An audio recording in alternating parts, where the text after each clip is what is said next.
Se abre la sesión. Excelentísimas e ilustrísimos señores académicos, dignísimas autoridades civiles y docentes de nuestra ciudad, teniente de alcaldesa responsable del área de Cultura, Turismo y Medioambiental, representantes de las entidades benefactoras de esta Real Academia, Fundación Cajasol, Bodegas Williams & Humbert, Fundación La Caixa, amigos de la Academia, señoras, señores, queridos amigos. Iniciamos con la conferencia de esta tarde uno de los ciclos tradicionales de esta Real Academia, Medicina y Sociedad. Ciclo coordinado como en años anteriores por el académico de número y presentador del conferenciante, ilustrísimo señor don Juan Carlos Durán Alonso, al que cedo la palabra para la preceptiva presentación. Tiene la palabra. Concedida.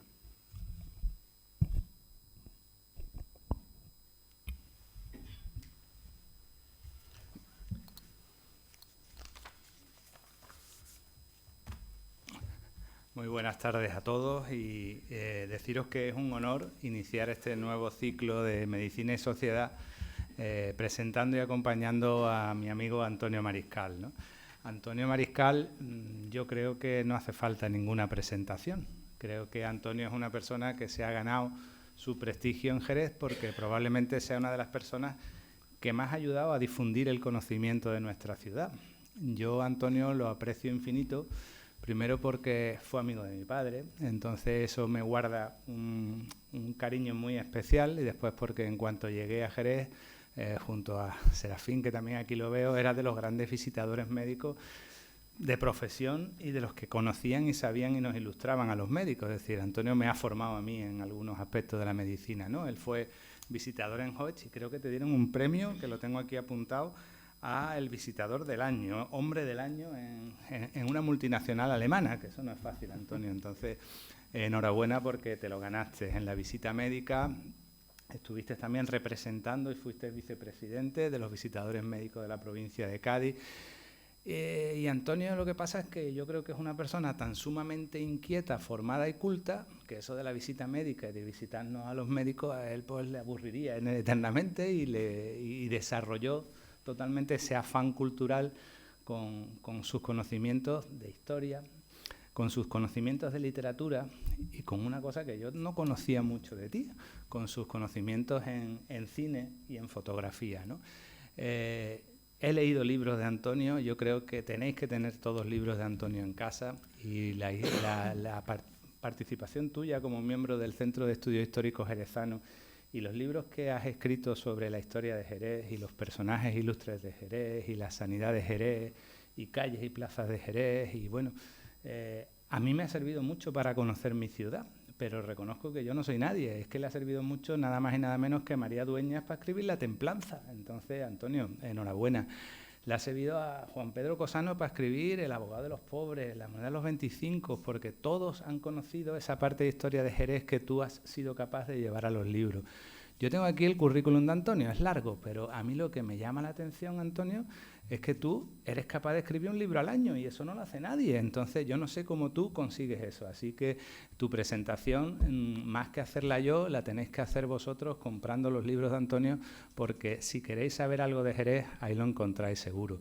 Yo creo que de los que más me han enamorado, indudablemente, el del hermano Adrián, porque estuve contigo cuando fuiste a visitarlo y escribiste su biografía, que gracias a tu biografía se está desarrollando un proceso de beatificación del hermano Adrián. O sea que esto no es poca cosa, ¿no?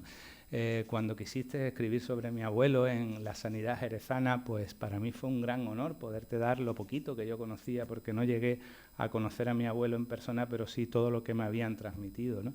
Y todo lo que has escrito sobre los jerezanos ilustres y sobre las calles de Jerez, yo creo que lo tenemos ahí. Entonces, Antonio es académico, pero eres académico porque eres ciencia, eres arte y eres letras.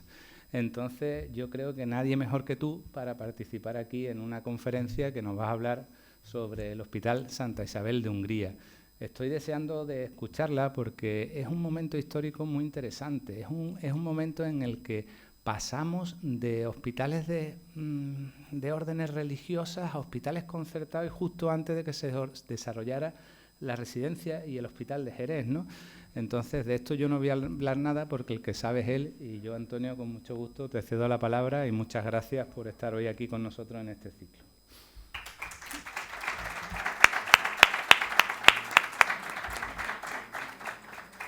Muchas gracias, ilustrísimo señor, por tan brillante y cariñosa presentación. A continuación, me complace ceder la palabra al conferenciante, nuestro académico de números, ilustrísimo señor don Antonio Mariscal Trujillo, para desarrollar el tema Reseña histórica del antiguo Hospital Municipal Santa Isabel de Hungría. Tiene la palabra. Con la venia. Concedida.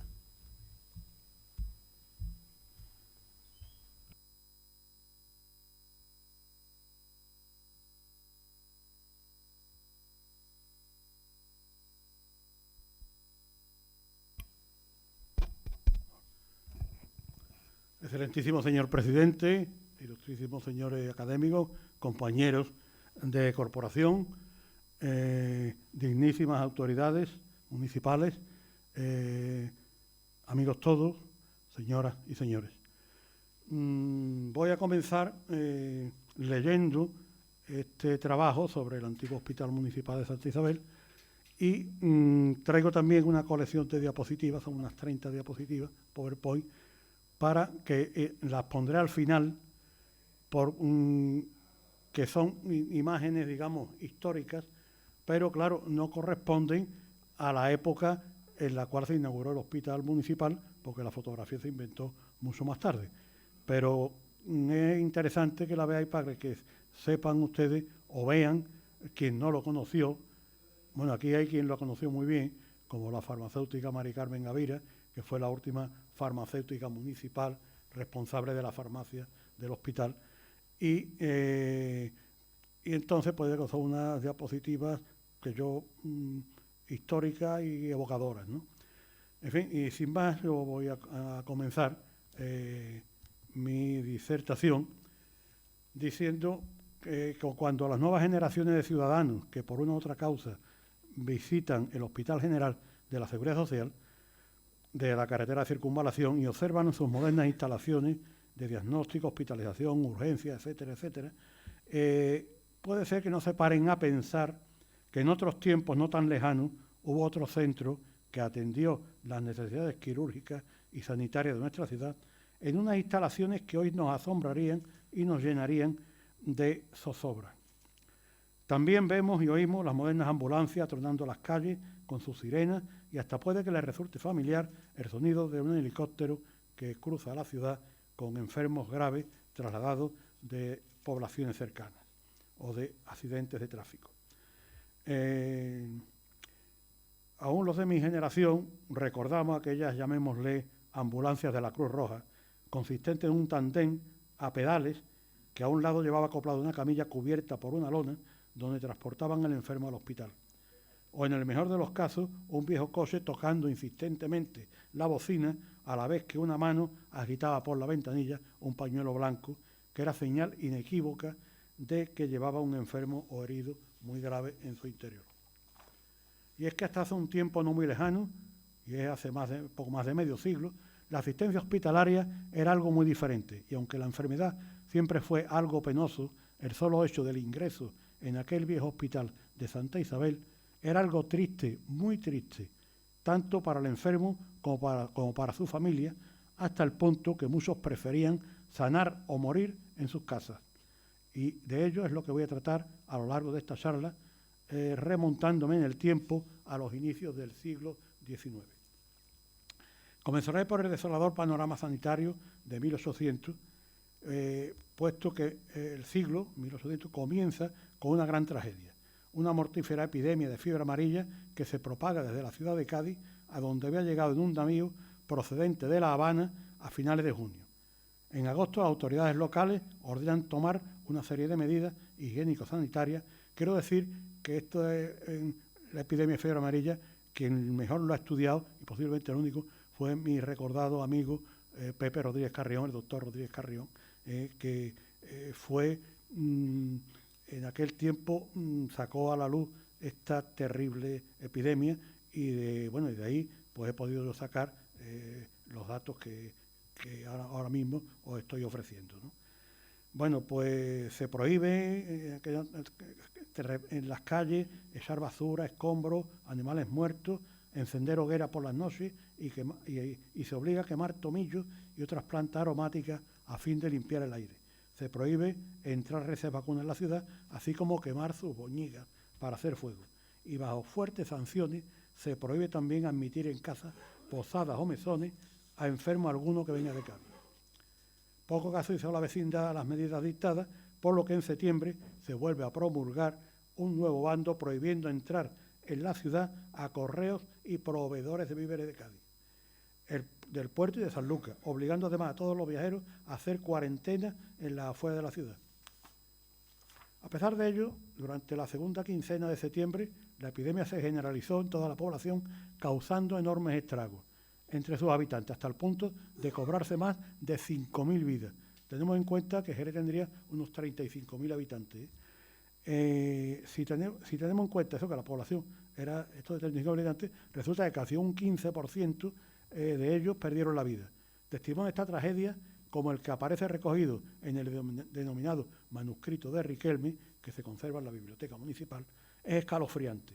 El autor anónimo de dicho diario relata de forma patética, antes de morir contagiado, cómo veía bajo su ventana el paso constante de carros cargados de cadáveres. La epidemia nos remitió hasta la llegada de los fríos de diciembre y se erradicó la enfermedad, pero no terminó de erradicarse, puesto que siguió azotando a la ciudad de forma endémica cada cierta temporada, pero claro, no con tanta gravedad como aquella vez. En cuanto a la oferta de plazas hospitalarias en nuestra ciudad, a comienzo de la centuria era muy escasa, menos de 50 camas para todos los habitantes de la ciudad. Eran 4 establecimientos, como el Hospital de la Sangre, que se fundó en 1485 por un fabricante de carros, allí vivió y además recibió sepultura. Fue el único que, tras la reducción de hospitales llevada a cabo por San Juan Grande, no quedó integrado en el Hospital de la Candelaria y subsistió hasta 1852, en que fue convertido en asilo de ancianos, el asilo de San José, que muchos recordarán. Contaba en 1800 unas 12 camas para la asistencia exclusiva de mujeres con cualquier tipo de enfermedad, siempre que no fuese contagiosa. El Hospital de San Juan de Dios, también denominado de la Candelaria, fue fundado en 1420 en el llano de San Sebastián, hoy Alameda Cristina, y atendido posteriormente por religiosos de la Orden de San Juan de Dios. Allí se atendían enfermos hasta que curen o mueran, dando a la vez albergue y comida a transeúntes y necesitados. Funcionó hasta 1834, que cuando la desamortización de Mendizábal, pues los hermanos de San Juan de Dios se tuvieron que marchar y abandonar su hospital. Luego estaba también el Hospital de la Caridad, ubicado en la calle Consistorio, aquí donde estamos nosotros, donde ocupa el ayuntamiento.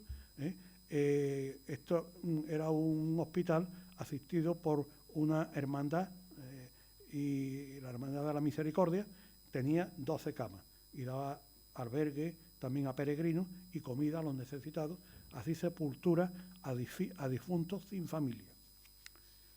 Y por último, el Hospital de Mujeres Incurables, también llamado de Jesús María, situado en la calle Vicario, donde se encuentra el Centro de Educación para Adultos Giner de los Ríos. La mayoría de sus habitaciones daban a la Ronda de Mulero, por lo que, a pesar de estar en el casco urbano, era muy favorable que la fachada posterior le daba el sol todo el día. Esto era muy favorable para las enfermas tuberculosas, que eran la mayoría de las que allí estaban hospitalizadas. Fue fundado en 1754 por el cura de San Miguel, don Ramón Álvarez de Palma. Pues ahora vamos ya al nuevo Hospital de la Merced. En 1834, una nueva epidemia de cólera, en esta ocasión con varios rebrotes en los años siguientes, enferman a más de 10.000 personas, llevando a la tumba a unas 2.500. Estas circunstancias hicieron que las autoridades locales se planteasen de forma muy seria la posibilidad de crear un centro hospitalario en el que atender las necesidades sanitarias de la población y sustituyera a los antes citados pequeños hospitales. Después de no pocas dificultades, el 26 de septiembre de 1841, y tras varios meses de obra de acondicionamiento, se abre el nuevo hospital municipal para asistencia exclusiva de hombres. Llamaron la atención esto de hombres, tenemos en cuenta que de los 4 hospitales que hemos nombrado antes, 2 eran para mujeres. Y hasta 5 años después no se admiten a mujeres. En principio, un denominado de la Merced, por ubicarse en las dependencias que fueran del convento de los Padres Mercedarios, ahora propiedad del municipio, a resulta de la desamortización de Mendizábal, más tarde cambiaría el título por el de Santa Isabel de Hungría en honor a la reina Isabel II. Hemos de decir que con la apertura de este establecimiento hospitalario y como uno de los pioneros en España, es superado el concepto de hospital de caridad dependiente de la Iglesia e imperante en aquellos tiempos para convertirse en derecho ciudadano sostenido con fondos públicos. Destacados médicos locales ejercieron su labor en este centro, como los eminentes Ruiz de la Rabia, Revueltas y Montel, Hernández, Grondona o Fontán. Hay también constancia desde el inicio del hospital de un contrato con las monjas, las hijas de la caridad, para que se hacen cargo del mantenimiento y cuidado de los enfermos. Las funciones del hospital no se limitaban exclusivamente al tratamiento de los enfermos, sino que trataban de combatir las epidemias de otra forma muy importante, que era combatiendo el hambre, puesto que el hambre y las necesidades con motivo de las sequías y había muchas hambrunas, esto producía muchas enfermedades. Entonces era una buena medicina dar de comer al hambriento. Y así en los años de carestía incluso se llegaron a dar hasta 200 comidas diarias. Citaremos en esa época la epidemia de cólera morbo de 1854, cuyas lamentables circunstancias obligó a asumir la alcaldía de la ciudad al prócer jerezano y ex senador del reino, don Rafael Rivero de la Tijera, quien en tan trágicas circunstancias, según refieren las crónicas, puso su fortuna particular al servicio de la ciudad, viéndosele en numerosas ocasiones y en plena calle auxiliar personalmente a numerosos moribundos. En dicha epidemia se registraron 1.500 fallecimientos. El siglo XIX es un siglo muy interesante de estudiar, pero no tan bueno para vivirlo. En cuanto a la labor asistencial del hospital, según la memoria publicada en 1862 por el médico de la Beneficencia Municipal, el doctor Domingo Grondona, fueron 2.906 los enfermos ingresados en el centro durante 1860. De ellos fallecieron 219. Las enfermedades más frecuentes que causaron estos ingresos fueron tisis, colitis crónica y cánceres. Y también, como la tuberculosis, como siempre. Nos cuenta el mencionado doctor que los enfermos que al hospital recurren suelen ser de gravedad extrema, falleciendo muchos de ellos a las pocas horas. Añade también que el hospital está perfectamente montado, tiene tendidos profesores y muy buenas condiciones higiénicas. Sin embargo, esta última afirmación se contradice con un escrito redactado 2 años más tarde por la superiora del centro, Sor Tomasa Ochoa, que el propio doctor Grondona hace llegar al ayuntamiento y que dice así: hace mucho tiempo que los señores facultativos de este establecimiento a mi cargo están notando la falta indispensable de algunas salas o departamentos para la curación de ciertas enfermedades, que tanto por ser las más contagiosas, cuanto por ser el estado de la enfermería nocivo para otras, requieren el aislamiento y separación de ellas. Los virulentos y demás enfermos contagiosos en la actualidad tienen que ser curados entre los demás enfermos de distintas afecciones, causando esto, como se comprende, no solo asco y repugnancia, cuanto los expuestos que se encuentran a contaminarse. Los enfermos de ojos carecen de una sala oscura que reúna los requisitos que su enfermedad requiere. Los niños de ambos sexos carecen también de sus salas particulares, teniendo que curarse entre los adultos, donde se perjudican en su educación sin favorecerles en nada las conversaciones que oyen de los demás enfermos.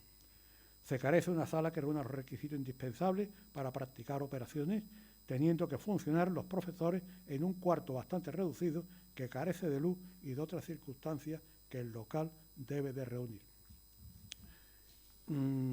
Por su parte, el historiador Caro Cancela, en su obra Burguesía y Jornalero, nos ofrece en 1867 los mismos datos. Pero esto del 90% de curaciones, pues la verdad, yo creo que incluso los hospitales modernos, pues sería un gran logro, un gran triunfo actualmente. no es cierto porque la mayoría de la gente preferían ir a morir a sus casas. Entonces, prácticamente en estado preagónico eran trasladados a su domicilio, donde allí morían. Pero además incluso muchos que morían en el hospital, ya muertos, los trasladaban a sus casas y el médico firmaba la parte de defunción como si hubiera muerto en la casa, porque entonces era una vergüenza, la gente no admitía, morir en el hospital era lo último, ¿no? En fin. En el año 1862, tal como consta en una lápida asistente al pie de la escalera principal, visitó el centro hospitalario su Majestad, la reina Isabel II, acompañada de su esposo e hijo. Fue meritísima la labor del Hospital de Santa Isabel en 1869 con motivo de los sangrientos sucesos del denominado Motín de las Quintas, revuelta popular ocasionada por motivo de las disposiciones del ayuntamiento en el reclutamiento de mozos para un servicio militar de 7 años de duración en Filipinas y en Cuba, de los que la mitad de los jóvenes no volvían. En aquel tiempo se reclutaban a unos 70 o 80 jóvenes, de los cuales unos 10 el ayuntamiento, porque era o pague o peche, pague o vaya al ejército. El ayuntamiento pagaba a 10 y los libraba, y otros, los que tenían dinero, pagaban y no iban. Y los que no tenían, pues allá que se iban a Cuba y a Filipinas, y la mitad no volvían, ¿no? En fin, entonces hubo un levantamiento en el Arco de Santiago y en la calle Juan de Torres por este motivo. Levantamiento que fue aplastado por un batallón de cazadores de Reus que se encontraba en Jerez, camino de Cádiz, para embarcar para Cuba, ¿no?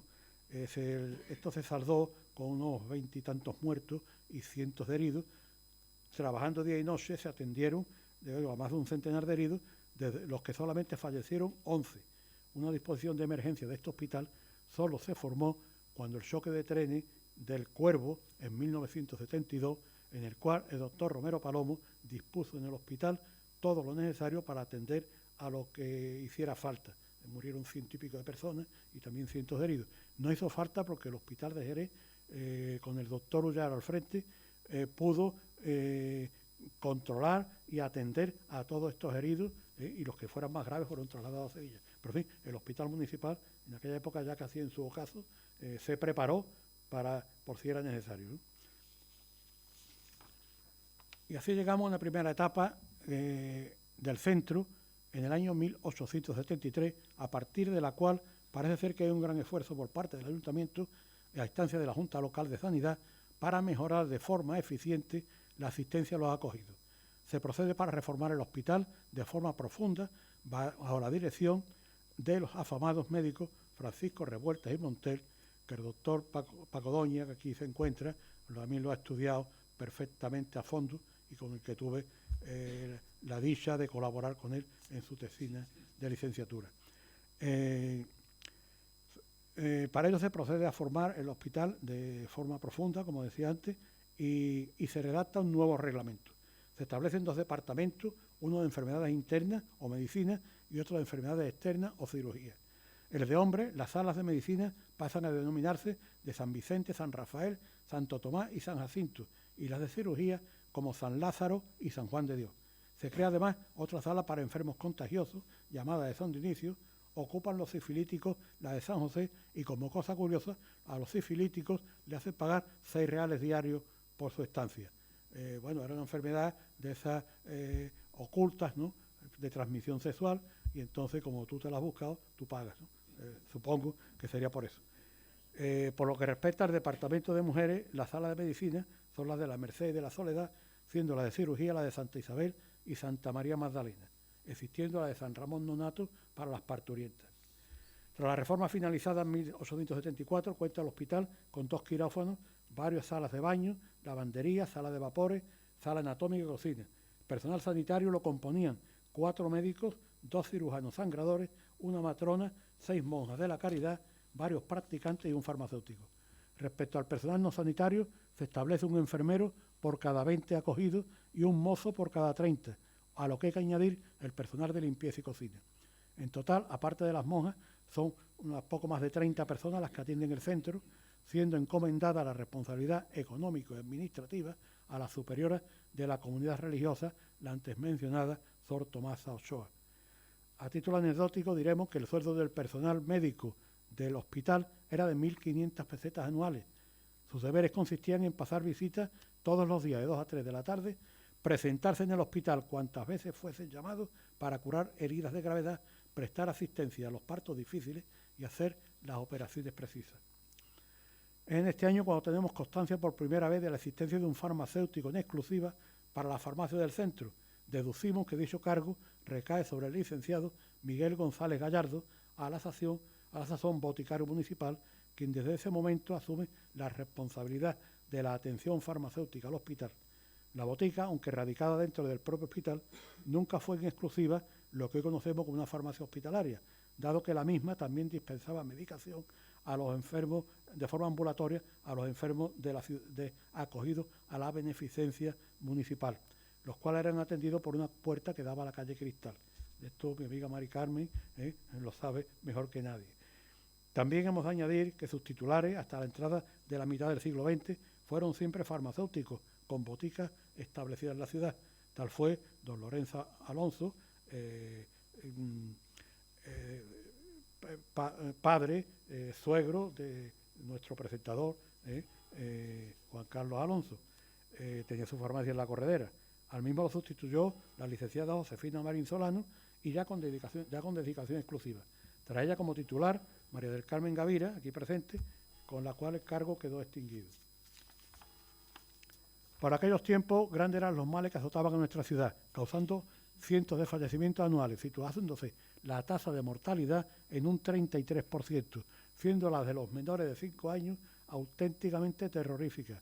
Un 54% de los niños no llegaban a los 5 años. Enfermedades como la viruela, que se cebaba especialmente en los niños, la tuberculosis, aún más mortífera que la anterior, el paludismo, originado por multitud de charcas que rodeaban la ciudad, y el alcoholismo, que causaba estragos entre la población masculina con sus consecuencias neurológicas y su correspondiente mortalidad. El mal estado de las viviendas también contribuía a las clases pobres, lóbregas, húmedas, de escasa ventilación, y así como la mala alimentación condicionaban en gran parte los padecimientos. En el año 1889 se inaugura un nuevo establecimiento sanitario que colaborará ampliamente con el hospital y lo descargará de trabajo en lo que a urgencias se refiere. Me refiero a la Casa de Socorro. Se instaló en la calle Higueras, pasando posteriormente al número 10 de la calle Arcos, en una casa donada por herencia al municipio para destino exclusivo de labores asistenciales. Los nuevos tiempos.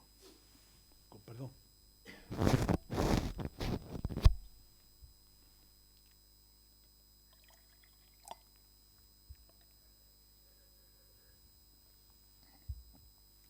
La entrada del siglo XX viene acompañada por grandes descubrimientos que van a cambiar el panorama sanitario del mundo occidental. Así, Robert Koch, en Alemania, aísla el vacío productor del más terrible azote de la humanidad, la tuberculosis. Los trabajos de Pasteur en Francia, demostrando que los microorganismos son los responsables de las enfermedades infecciosas, los de Paul Ehrlich en Alemania, al utilizar sustancias antisépticas unidas a colorantes que de manera asombrosa y como balas certeras eran capaces de destruir al germen sin dañar al organismo.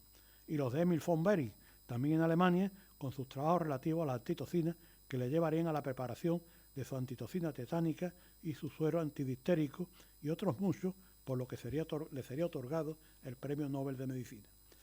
Esto viene a iniciar una nueva era en el campo de las novedades terapéuticas. De esa forma, nuestra farmacia municipal, que hasta ahora se había dedicado en exclusiva a la dispensación de sustancias a granel y a la elaboración de fórmulas magistrales, dispone de aspirinas, piramidones, albarzanes, antitocinas, quimioterápicos, vitaminas, anestésicos, etc. Y que van llenando paulatinamente nuevos estantes, enriqueciendo así el arsenal terapéutico del hospital. En España, y por ende en Jerez, a pesar de disponerse de la vacuna para la viruela, y ser gratuita para los pobres, tardaría varios años en ser obligatoria, puesto el motivo que aducían las autoridades es que atenta contra la libertad individual. En 1915 es nombrado director médico del hospital el doctor don José Ortega y Mateo, abuelo de la farmacéutica de la calle Pedro Alonso. Mercedes Ortega, que desde 1889 ocupaba él mismo una plaza de cirujano. Este médico fue recordado por su buen carácter y finísimo sentido de humor. Un año después, nuestro hospital va a ser coprotagonista de un hito en la historia de la cirugía vascular en España, al ingresar un joven de raza gitana que había recibido un navajazo en una reyerta que interesó el pericardio, produciéndole una gravísima herida. El doctor Fermín Aranda, 1866-1946, lo había intervenido de urgencia en la casa de socorro, salvándole la vida. Pasando horas después al hospital, podemos imaginar el enorme mérito de este eminente doctor ante la intervención de riesgo extremo como esta y con los precarios medios de la época. Una situación que mereció el interés de toda la prensa médica en aquel tiempo.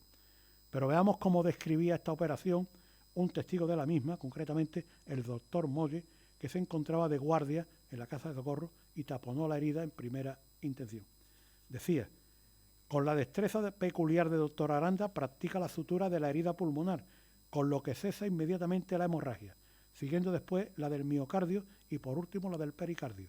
Después de ligar algunos vasos y extraer los coágulos existentes, suturándose los difíciles planos de la pared torácica seccionada, deja establecido un drenaje. Se invirtió en la operación solamente 10 minutos. Al referir un día este hito al jefe de servicio de cuidado intensivo del Hospital de Jerez, mi recordado y querido amigo, el doctor Jareño, me decía hace unos años que entonces, decía, hoy en día con todos los adelantos técnicos y humanos que posee nuestro hospital, es muy posible que el paciente hubiera muerto. Añadiremos que en 1920 se contabilizaban alrededor de 9.000 operaciones las realizadas por el eminente Fermín Aranda en el Hospital de Santa Isabel, entre las que se encontraban trepanaciones de cráneo, mastoides, extirpaciones de vasos, riñón, parótida y estómago, ovariectomía, resecciones de huesos y maxilares, extirpaciones de matriz, etcétera, etcétera. En 1920, un artículo publicado en la revista de la Federación Sanitaria Regional describe el centro sanitario de la siguiente manera: tiene el hospital en su planta baja infinitas dependencias. Allí se encuentran instalados el ropero, despensas, lavaderos, cocina, leñeras, funerarias y habitaciones de las hermanas. Arriba, en el piso principal, se hallan los hermosos y bien soleados departamentos, las clínicas para enfermos de medicina y cirugía. Muchas y grandes reformas ha sufrido el Hospital de Santa Isabel desde hace 20 años, sufragada todas por importantes legados procedentes de testamentaría o con considerables donativos de personas caritativas. Recientemente se han llevado a cabo obras de gran importancia en el departamento de cirugía, construyéndose 2 nuevas salas para operados, que si no perfectas en su clase, todo lo más apropiado para lo ideal que se persigue. Lástima grande que este hospital, con elementos suficientes y personal escogido y con gran amplitud, no cuente con un verdadero quirófano a la altura de las condiciones que requieren las numerosas e importantes operaciones que allí se realizan. A la sazón, como dije antes, era director el doctor don José Ortega Mateo, puesto que venía ocupando desde 1915, superiora de la comunidad Sor María Ferrer, y componían el cuadro médico los doctores Fermín Aranda, Fernando Montenegro, don Elías Durán, Moya, don Manuel Fontán Berraquero y don Juan Olavarrieta. Por aquella fecha ejerció en nuestra ciudad un total de 46 médicos. Y continuamos hacia un hospital moderno. Penosos fueron para el hospital los años que siguieron a nuestra guerra civil. Del triste panorama de hambre, miseria y desolación que envolvió a nuestro país, no se libró el centro. Personas que allí trabajaron esos años, a las que llegué a conocer, fueron testigos de aquel sombrío panorama sanitario. Salas abarrotadas de enfermos graves sin los más elementales medios para atenderlos. Faltaba comida, faltaba medicamentos, faltaba instrumental, faltaba jabón, apósito, desinfectante, faltaba de casi todo. Por decenas se podían contar los pobres desgraciados que llegaban a las puertas del hospital desnutridos y moribundos, víctimas de la disentería, cólera, tifus exantemático, tisis, escorbuto, paludismo, infecciones y otras muchas enfermedades propias de la miseria y del hambre. Pero la mayor plaga sanitaria de los tiempos venía siendo la tuberculosis, agravada por la miseria y las peores condiciones higiénicas, lo cual obligó a las autoridades de 1937, tras las órdenes recibidas por parte del Gobierno Civil de Cádiz, a establecer en Jerez el denominado Patronato Nacional Antituberculoso para luchar en contra de la alarmante propagación de la enfermedad y prestar asistencia a los enfermos. Se crea, por tanto, un dispensario antituberculoso, el cual se establece en el número 1 de la Plaza de Santa Isabel, nombrándose director del mismo a don Juan de la Vega y López Soldado. En el mismo edificio se instala además otro dispensario, el antivenéreo, y junto con el antipalúdico de la calle Lechuga se lucha para dar respuesta a los mayores problemas sanitarios de nuestra ciudad. En 1948, 9 años después de acabar la guerra, se inicia la última etapa en la vida de nuestro viejo hospital. Como decíamos antes, los años de la posguerra y sus secuelas de hambre, enfermedades, carestías y miseria habían creado una situación que transformó en caótica por falta de recursos. Por ello, la Comisión de Beneficencia Municipal decide acometer una profunda reforma. Se procede en primer lugar a elaborar un nuevo reglamento interno y a dotar al centro de mejores recursos económicos. Los cambios que se operan son muy profundos y a la vez novedosos, tanto así que se mantuvieron inalterables hasta su cierre un cuarto de siglo después. Se nombra a un administrador con categoría de funcionario municipal, que fue el señor don Segismundo Sañudo Romano, que ejerce además como jefe de personal. En cuanto a los medicamentos, unos se elaboran en las propias farmacias y otros se compran a los laboratorios fabricantes o bien al mayorista gaditano, hijos de Matute. A las hermanas de la Caridad se les sigue formación sanitaria y se establecen turnos y horarios para visitas de familiares con pases con tarjetas. Debido a la no aceptación de este nombramiento por parte del nombramiento de director del centro, el doctor Romero Palomo, lo hace el doctor Luis Soler Jiménez, jefe de medicina interna, que ya venía desempeñando dicha función desde 1945 y continuará al frente del centro hasta su fallecimiento en 1971. En 1952, con la llegada a la alcaldía de Álvaro Domé, se dota al hospital de un nuevo material quirúrgico, así como de una moderna cocina, máquinas para lavar y esterilizadores, que fueron donados por el propio alcalde y pagados de su propio bolsillo. En cuanto a su capacidad, el hospital cuenta con casi 200 camas, repartidas entre los servicios de medicina interna, cirugía, oftalmología, tocoginecología, radiología, anestesia y transfusión. En esta fecha accede al cargo de farmacéutico municipal el licenciado don Lorenzo Alonso, que antes lo mentamos, quien sustituye a don Eduardo Ballesteros. Como podemos ver, y con todas las limitaciones y carencias, ya queda planteado el concepto de un hospital moderno. El cuadro médico de aquella época era el siguiente. El servicio de medicina interna estaba dirigido por don Elías Durán Moya y tenía 33 camas para hombres, 12 para mujeres, 3 para infecciosos y 3 para dementes. El servicio de cirugía general lo llevaban el doctor Luis Romero Palomo y don José Girón Segura, ambos médicos de gratos recuerdos, y tenían cada uno 19 camas para hombres y 18 para mujeres. El servicio de tocoginecología estaba a cargo de doctor José Luna Rodríguez y de don Antonio Salido Escudero. Tenían 16 camas. Y el servicio de dermatovenerología, a cargo de don Antonio Berenjena del Rey, también de gratos recuerdos, tenía 8 camas para hombres y 6 para mujeres.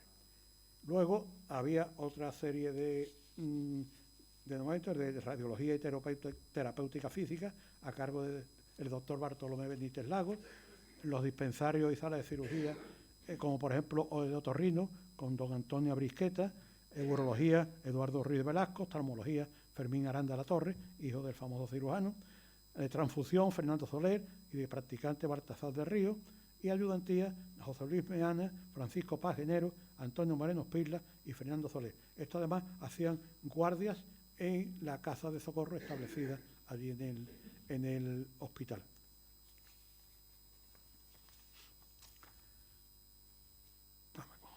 Además de estas camas, el hospital contaba con una sala dotada con otras 20 camas para la hospitalización de soldados que eran atendidos por médicos militares. En 1968, tras la apertura de la nueva residencia del seguro obligatorio de enfermedad, llega el ocaso del Hospital de Santa Isabel, el cual pierde la mayor parte de sus enfermos y por ende la práctica totalidad de sus ingresos. Numerosos son los médicos especialistas que abandonan Santa Isabel para formar parte de la nueva residencia sanitaria. También varias monjas de la comunidad, entre ellas la responsable de la farmacia, Sor Jacinta, pasa a la farmacia de la nueva residencia sanitaria. El Hospital de Santa Isabel conserva ahora solamente la hospitalización militar y la de beneficencia, y su mantenimiento económico se hace insostenible para un ayuntamiento totalmente falto de recursos, al igual que la mayoría de los municipios españoles, claro. Ello hace que entonces el alcalde Miguel Primo de Rivera se plantee de forma muy seria el cierre definitivo del hospital.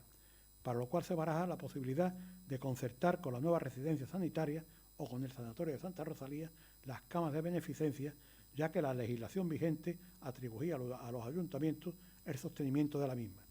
Este proyecto no llegaría a materializarse.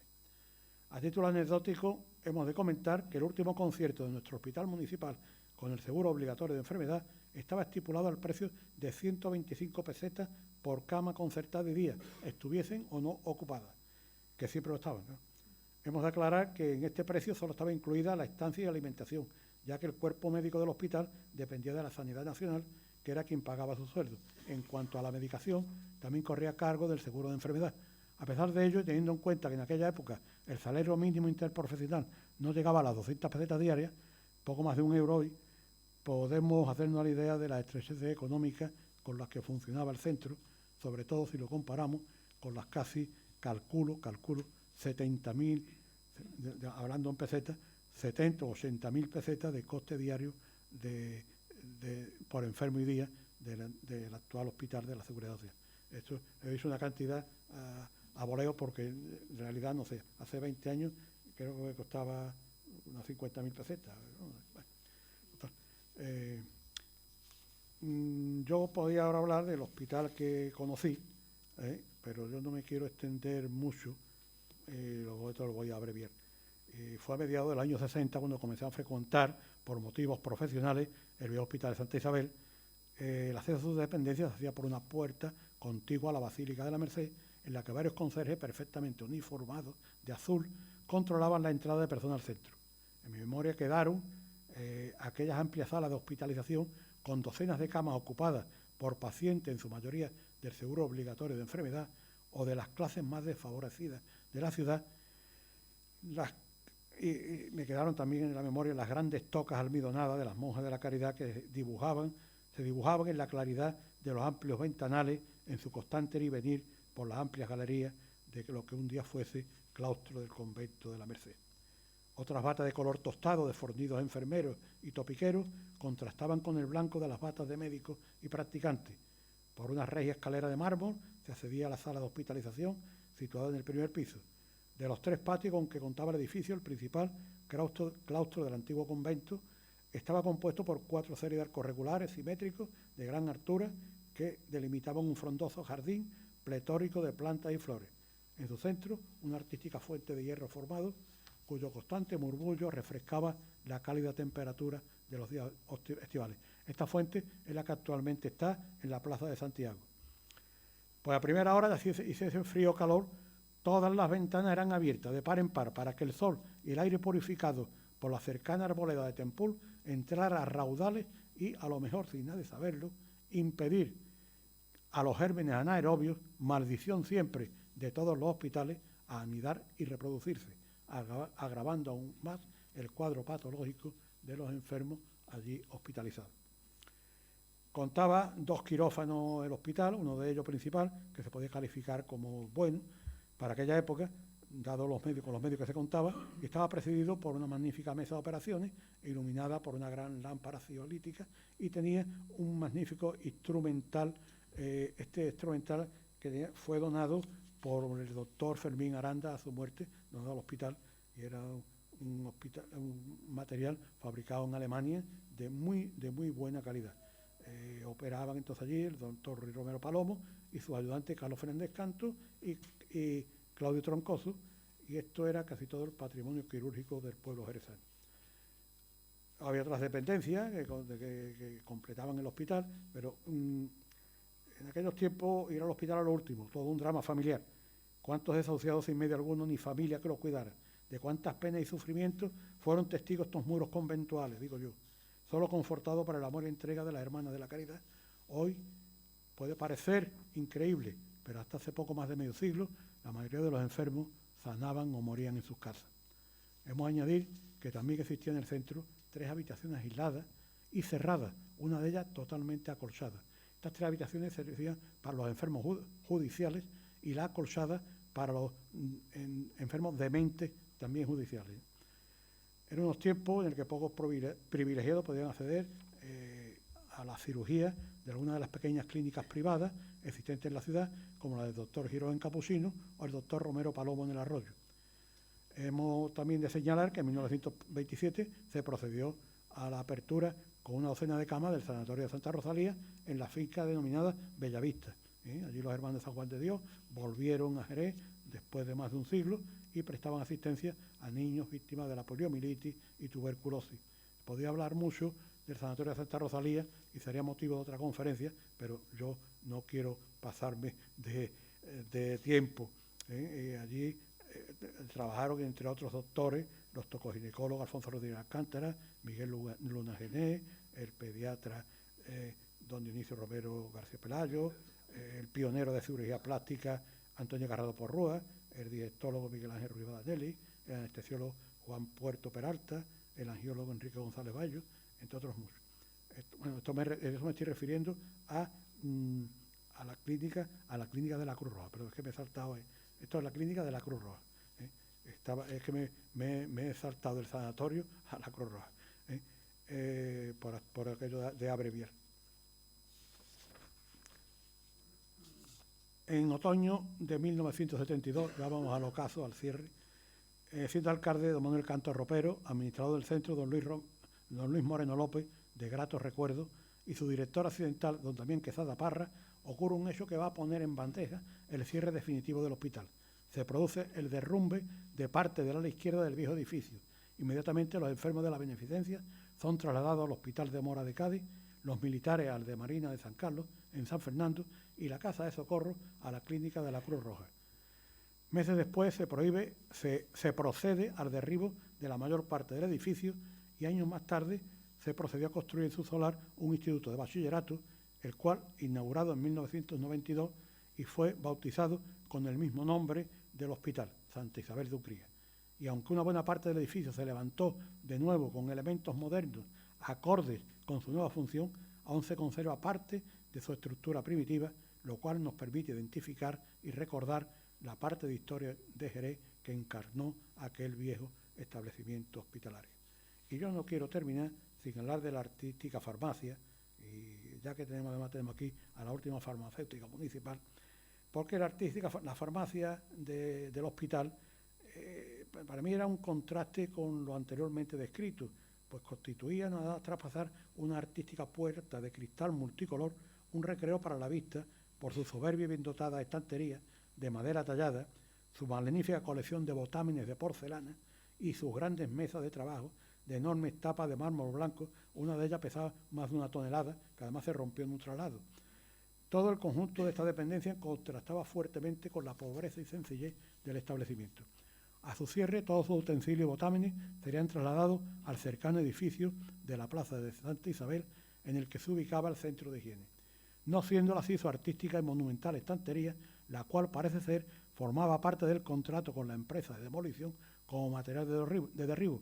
Hay que dejar constancia que la misma se salvó de ser vendida gracias a la actuación ejemplar de la farmacéutica municipal Mari Carmen Gavira, la cual tuvo la valentía de ponerse delante de la piqueta, evitando así una destrucción irreparable, ya que el contratista se atribuía la propiedad de todos los materiales de derribo y el monumental estante parece ser que ya lo tenía vendido.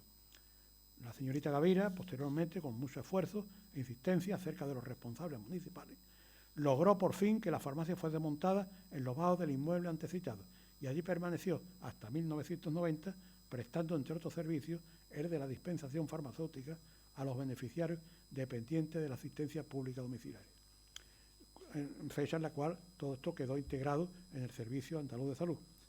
Y en ese preciso momento, cuando nuestra valiosa farmacia vuelve a correr por segunda vez peligro de desaparición, porque un día aparecieron por allí unos funcionarios, empaquetaron todo lo que había, se lo llevaron todo y ya nadie sabía dónde estaba la farmacia. Yo no lo sabía y entonces yo publiqué varios artículos sobre el tema de la farmacia municipal, que había que buscarla, que se podía convertir en un museo.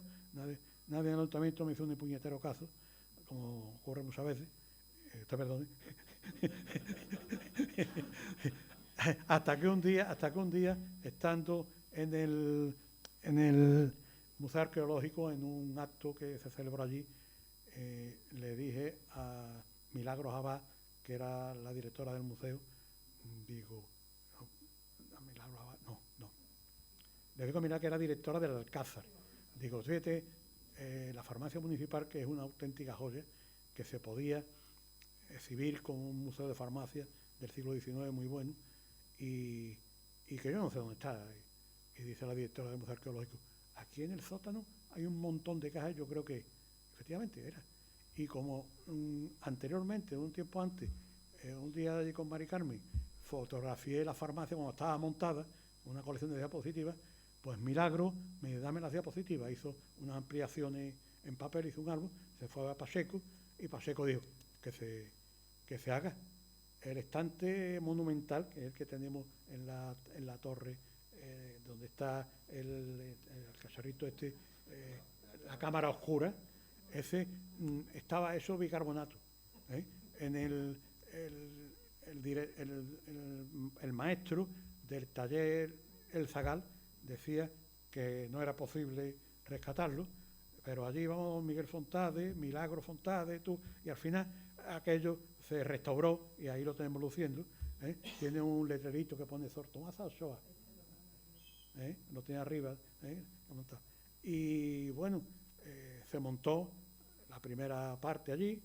Como yo un día, yo entonces publicaba un artículo en el periódico, un día que llego al Diario de Jerez, le dice Manolo de la Peña, un redactor, ¿tú no querías saber de la farmacia municipal? Este es el que sabe. Le conté toda la aventura de los tiempos que había estado yo publicando artículos e insistiendo acerca de responsables municipales, pero aquello por lo visto que lo leyó, le cayó mal, y el día que lo inauguraron no me invitaron. Me llaman 10 minutos antes, me llama la pobre, esta Milagro, muy apurada, yo estaba afuera, y dice, mira, que se va a inaugurar esta hora. Lo que pasa es que Pacheco hace un rato que ha dicho que venía a inaugurarlo, y pues no te he llamado, ¿vale? Pero resulta que días después me encuentra a uno de los auxiliares tuyos, ¿sabes? No me acuerdo cómo se llama, que vive en el polígono San Benito, Manolo, ¿sabes? Y me enseña una invitación para la inauguración de una semana antes. Y que por lo visto alguien dijo, no, y me tacharon. Cuando a la segunda fase, que se compró en la estante de la farmacia de don Adolfo, que fue de don Adolfo Luque, de la calle Larga, para poner allí el resto del material que había, entonces ya con Pilar Sánchez me invitaron con todos los honores, las cosas como son, ¿sabes? Y bueno, y hasta aquí mi disertación. Yo, como dice, que una imagen vale más que 1000 palabras. Yo tengo aquí una colección de diapositivas antiguas, son 30 en 5 o 10 minutos, os la pongo para aquellos que no conocieron el hospital municipal, pues puedan verlo, ¿no? Rafael, baja la pantalla. La persiana.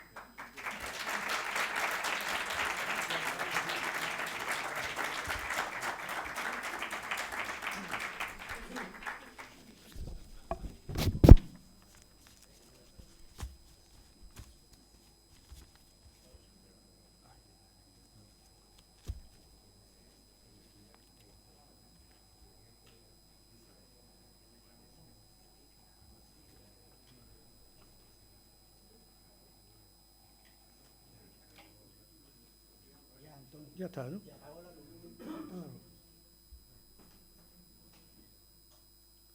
Bueno, aquí tenemos la fachada de la Basílica de la Merced, y a su parte izquierda, donde vemos ahí este hombre en la puerta, era la puerta de entrada al hospital. Ahora la vamos a ver de frente. Esta es. Hay una lápida encima que yo no me acuerdo lo que ponía, a ver si me entero, pero en fin, algo rezaba ahí. Este era el claustro, el antiguo claustro del convento de la Merced. En el centro estaba todo ajardinado, y aquí vemos la fuente que está ahora en el Arco de Santiago, efectivamente, que adornó siempre este era el patio el patio del Sagrado Corazón. Ahí había varias camas, y estaba entre ellos las camas aisladas para enfermos judiciales. Aquí la comunidad de las Monjas de la Caridad, estas tocas enormes las tuvieron que cambiar porque resulta de que ya en los hospitales modernos las puertas eran más estrechas, iban chocando, ¿sabes? Entonces ya se las pusieron, ¿sabes? Y las que tienen actualmente. Esta es la famosa Sor Eulalia Aguirre, que fue superiora durante muchísimos años, durante 60 años en el hospital, y cuyo nombre se le dio a la calle Nueva. Primero se llamó Sor Eulalia, luego se le quitó, y bueno. Y aquí tenemos el cuadro médico del hospital con don Fermín Aranda de las Barbas al frente, con motivo del 50 aniversario de sus bodas de oro con la medicina. Podemos ver a mano derecha el doctor Romero Palomo, y aquí al lado del sacerdote el doctor Luis Soler, que era entonces director del hospital, y otra serie de personas que yo no soy capaz de reconocer. Una de las salas de hospitalización, la sala de San José. Otra de las salas. Estas son las ventanas grandes que se abrían todas las mañanas. Quirófano, fíjese que quirófano más pobre, más cutre, como puedo decirlo, pero bueno, ahí estaba. Desde la mesa de operaciones, y pues ahí se hacían las operaciones.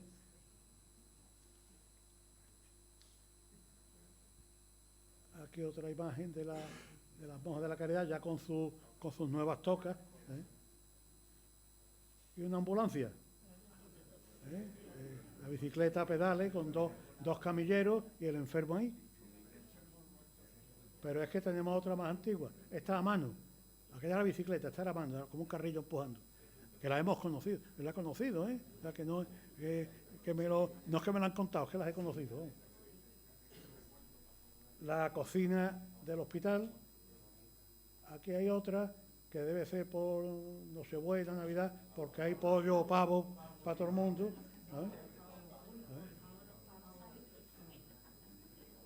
Esta es la cocina que regaló Álvaro Domé, de su propio bolsillo. Y aquí vemos al alcalde Antonio Mateos Mancilla en su visita al hospital. El alcalde Álvaro Domé, también su visita al hospital, y a la izquierda Segismundo Zañudo, el administrador. Otra más de lo mismo. Vemos curiosamente los lutos, cuando se llevaban los lutos antes, un brazalete negro, curioso. Y aquí llevaba la comunión de los enfermos, presidida por el primer obispo auxiliar de Jerez, Monseñor Cirarda. A su lado va el doctor don Francisco Pizones, y solemnemente llevaban la comunión a los enfermos. Aquí lo vemos.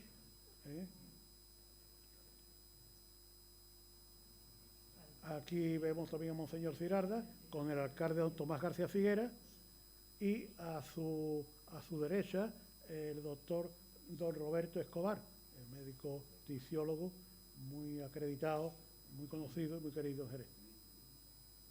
Vemos otra vez aquí a Monseñor Cirarda, tenemos a su lado, a su izquierda, tenemos al director del hospital, don Luis Soler, y a su derecha, don Francisco Pagenero, radiólogo, también de grata memoria.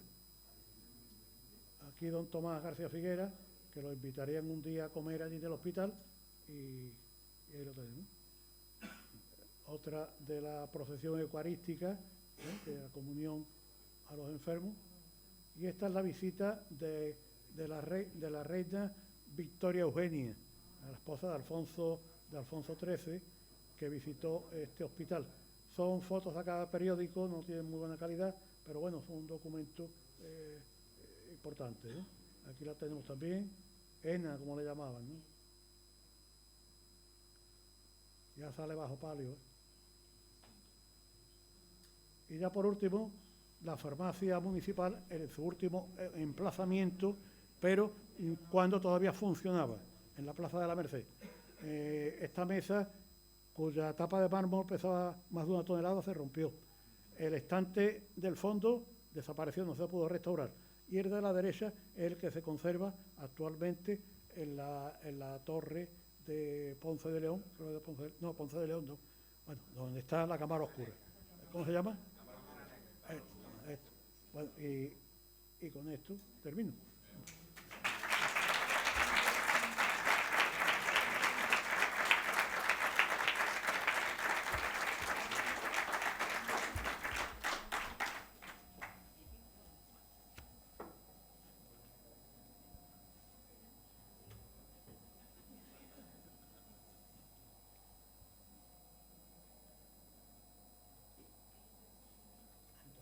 Sí. Tienes que volver a la mesa presidencial. Ah, pues espérate, que estaba tratando. Perdona, se me había olvidado. Enciendo las luces.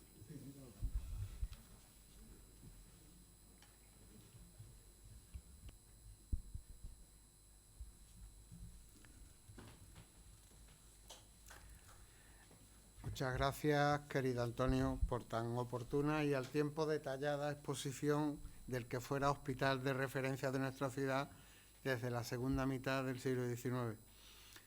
Muy interesante también la puntualización sobre el papel de este hospital impulsado por el Ayuntamiento ante la escasa oferta hospitalaria del momento, pero especialmente el hecho de que con su inauguración es superado el concepto de hospital de caridad dependiente en su mayor parte de la Iglesia, para convertirse en derecho ciudadano sostenido con los fondos públicos. Y oportunamente igual señalar el contrato desde su inauguración con las Hijas de la Caridad, para que se hicieran cargo del mantenimiento y cuidado de los enfermos. Muchas gracias de nuevo por tan brillante presentación en la línea que acostumbras en tus intervenciones. Y muchas gracias también a las autoridades que nos acompañan. Aprovecho para saludar la incorporación del concejal delegado de Salud y Deporte. Muchas gracias.